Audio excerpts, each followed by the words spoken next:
আল্লাহ নবী বলেন এই আমলটা যারা করবে প্রত্যেক ফরজ নামাজের পর 33 বার সুবহানাল্লাহ, 33 বার আলহামদুলিল্লাহ, 33 বার আল্লাহু আকবার, এরপর লা ইলাহা ইল্লাল্লাহু ওয়াহদাহু লা শারীকা লাহ লাহুল মুলকু ওয়া লাহুল হামদু ওয়া হুয়া আলা কুল্লি শাইইন কাদির, এই হলো মোট 100 বার।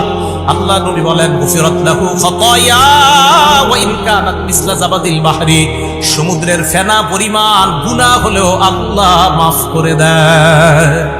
সমুদ্রের ফেনা পরিমাণ গুনাহ আল্লাহ মাফ করে দেয়। তো এটা কিন্তু একটু বড়।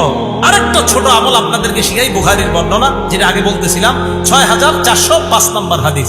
আমার সাথে বলেন সুবহানাল্লাহি ওয়া বিহামদিহি। বাস শেষ, আর না, বলেন সুবহানাল্লাহি ওয়া বিহামদিহি।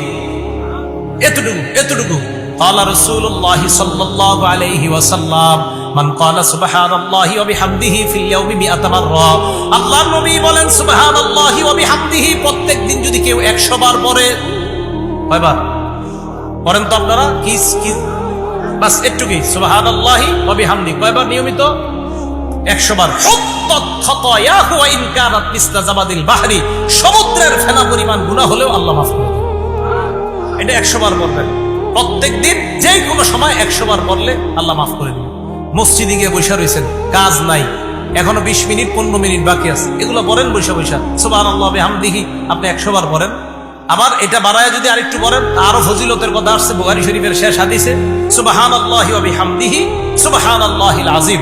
এটা যদি বাড়ায় পড়েন আপনি, নবীজি সাল্লাল্লাহু আলাইহি সাল্লাম বলেন এই দুইটা আল্লাহর কাছে অনেক প্রিয়। খাফিফাতানি আলাল লিসান, মুখে বলতে অনেক সহজ। সাকিলাতানি ফিল মিজান, আল্লাহ রাসূল সাল্লাল্লাহু আলাইহি সাল্লাম বলেন সুবহানাল্লাহি ওয়া বিহামদিহি সুবহানাল্লাহিল আযীম, এই দুইটা বাক্য হাবিবাতানি ইলার রহমান, আল্লাহর কাছে অনেক প্রিয়। খাফিফাতানি আলাল লিসান, মুখে বলতে সহজ। সাকিলাতানি ফিল মিজান, মিজানের পাল্লায় ভারী হয়ে যাবে।